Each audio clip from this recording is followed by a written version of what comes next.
I was just gonna make a video on the NPM phishing attack from last week. But then another big phishing attack happened, this time in the Rust ecosystem with crates. And I think it makes a lot more sense because these are very, very similar. Honestly, could be the same people doing it, just to bundle them together. Now, we'll start off with NPM. Most people have been talking about a dev known as Josh Junon. Junon spelt the same way as the city in Final Fantasy VII, also going by Quix over on NPM, Qix. A lot of people have been calling this confusingly a targeted attack. I would call it more a curated attack, because the intention was not necessarily to just target this individual developer, as can be seen over on the GitHub discussion. New phishing campaign using npm.js.help. Other people were receiving the exact same email as well. The reason why people have been talking about Josh is this is one of the unlucky developers that fell for the phishing attempt. One of the unlucky developers that also had a number of packages that have a lot of downloads. Now, if you say, oh, I would never fall for a phishing attempt like this, I'm too smart, I'm big brain developer man, I don't believe you, because this was actually a really well-crafted attack. Now, it might not have taken a lot of effort. First off is the fact that it looks really clean. There is no obvious mistakes, no weird grammar. If you were sent an email like this actually from NPM, you would think this is a legit NPM email.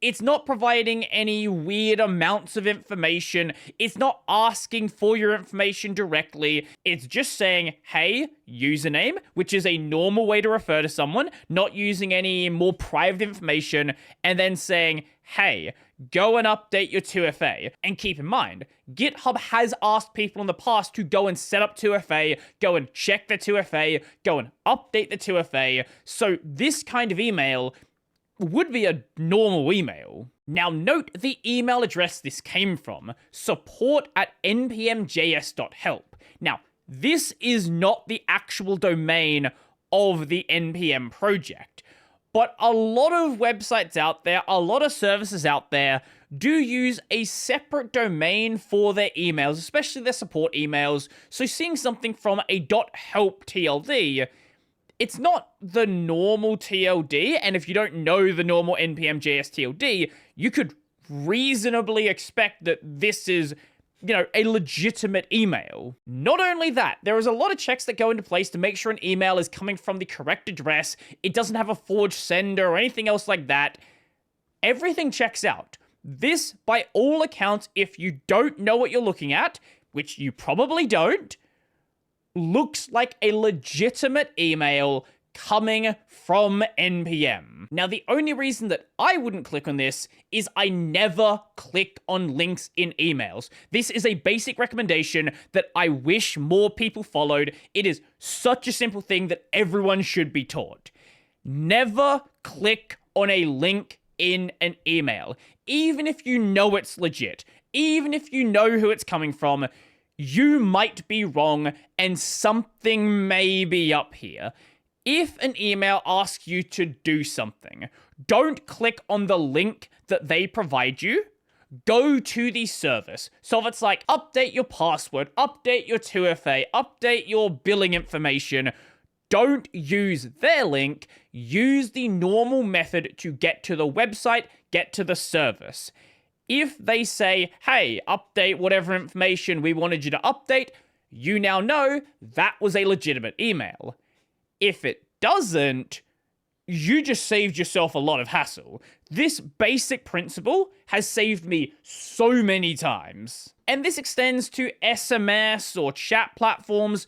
Don't click links that are asking for your information, and you won't lose your information. Now, some people have run this text through an AI detection tool, and there's a high probability that AI was used to generate this text. Now, those tools do have a lot of false positives. I wouldn't be surprised if it was written by AI. That would make a lot of sense.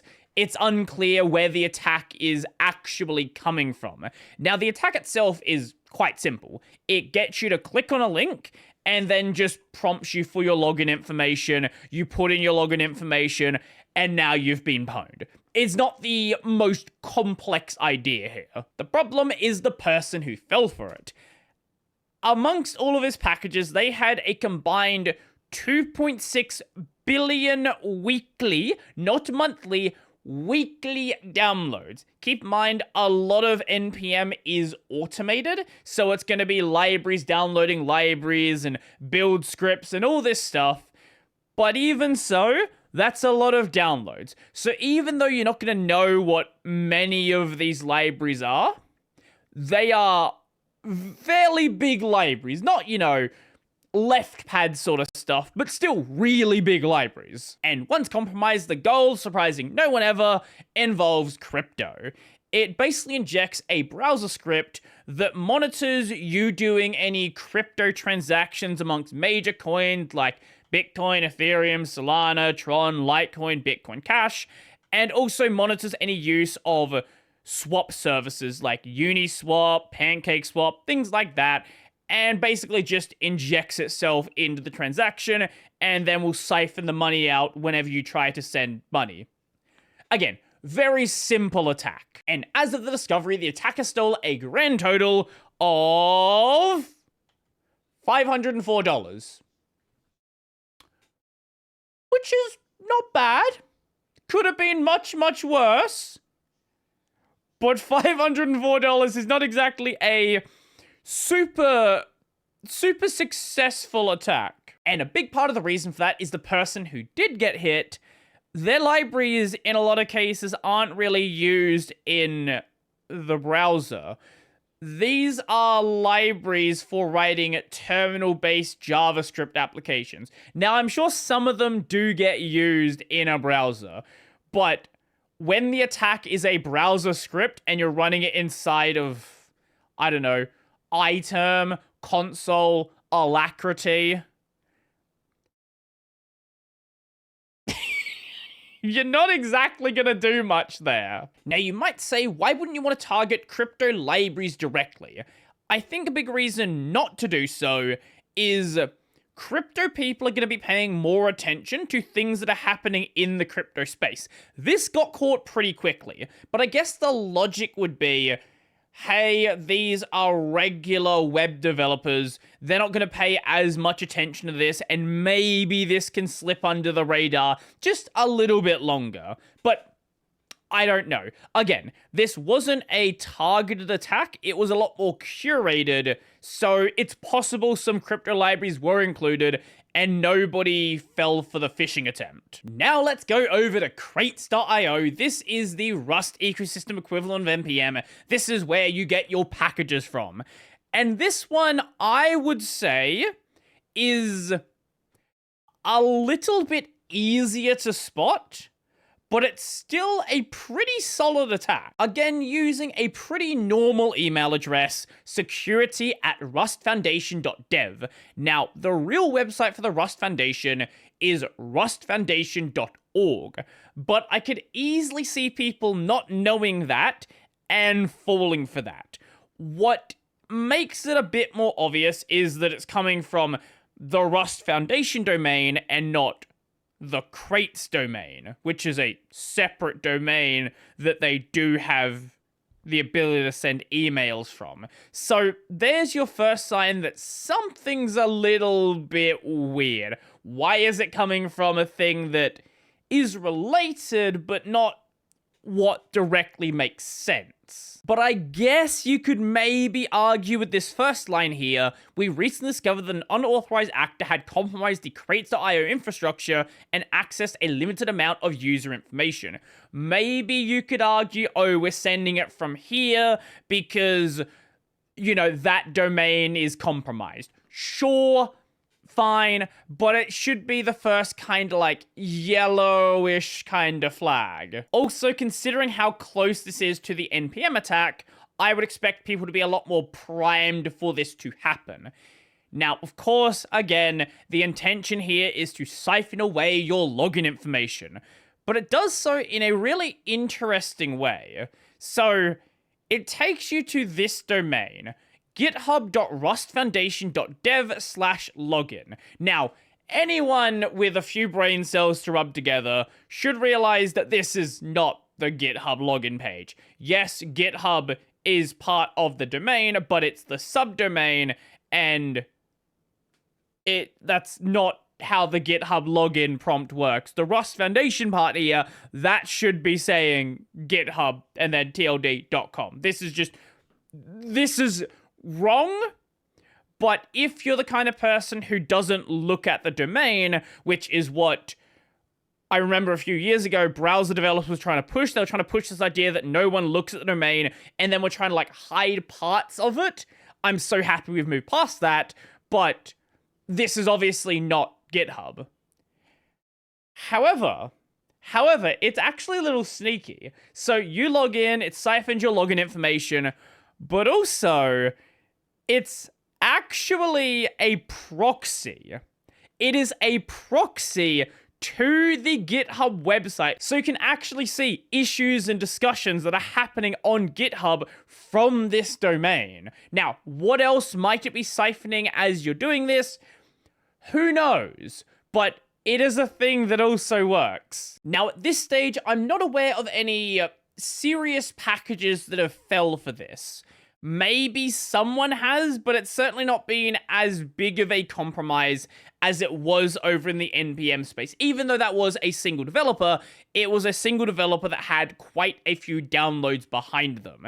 So following all this going on, over on the Rustling website, there has been a blog post about this. Crates.io phishing campaign.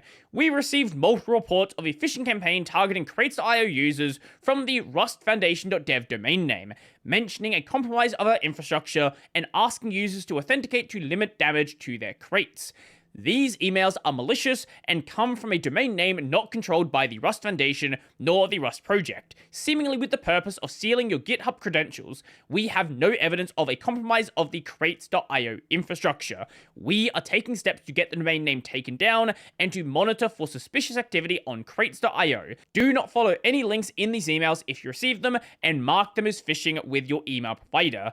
If you have any questions, if you want to reach out, if you maybe did click on one of these links, reach out to security@rustling.org and help@crates.io. This is also being taken up with safe browsing. So if you ever go to a website and you notice it's like, hey, this is a deceptive website ahead, this is a phishing website, blah, blah, blah, malware, all this good stuff, all of that information comes from safe browsing. So once a site is on that list, basically the site is effectively dead. Now, whilst you can, and whilst this person over here did, I would not recommend on your hardware, if you can do it on a virtual machine, whatever, do whatever you want, I would not recommend on your hardware in your main browser visiting a known malicious website, just in case there is something else going on there besides just the login prompt. Maybe it's trying to do some other info stealing, maybe it's trying to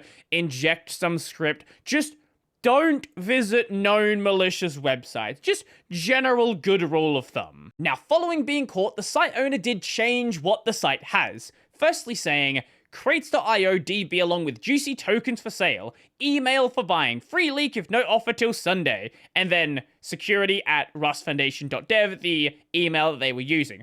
Obviously, this is nonsense. They're just trying to get somebody to contact them, and I don't know, maybe get something else out of them. And then change to sold. Wow, that was quick. Obviously, not real. Whoever thinks this was a sophisticated attack is clearly fear-mongering. It took me less than 15 minutes to set up the whole thing, if we neglect 30 minutes for BTC and XMR confirmation times. Goodbye. I don't think I've ever seen a malicious actor who is trying to do info stealing calling what they're doing fear-mongering. That's a new one to me. That's definitely a new one. So the moral of the story is don't click links in an email. I had the positive experience of being scammed in RuneScape, and this is a low consequence situation to be scammed. You lose 1,000,000 gold, you lose your Dragonfire shield, or your rune plate, or I don't know, some other video game item. And it's bad at the time, right? But you lost an item in a video game. But it teaches you a life lesson. And then you don't click on things you shouldn't click on. I feel like more people need to go through that experience. So as I said earlier, just don't click on links in an email. If you see an email wants you to do something, go directly to the website, to the service, and deal with it there. And to any of the banks and government agencies and all of this stuff out there that ask me to confirm who I am, stop doing that. If you call me, you know who I am. Stop trying to set up a situation where these scamming practices are normalized. Yeah, so I was working on some other videos and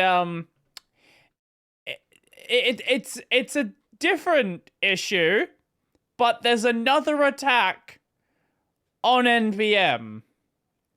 Another attack on NPM. This one is attacking the build pipeline and not just phishing for login credentials, but even so. Oh, man.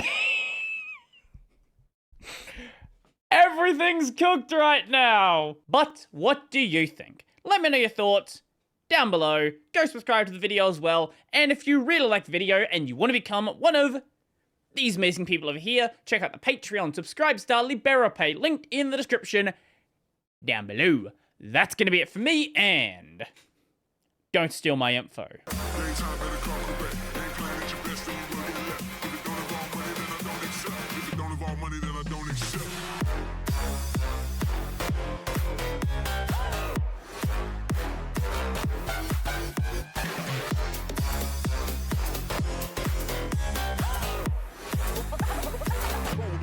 Like this.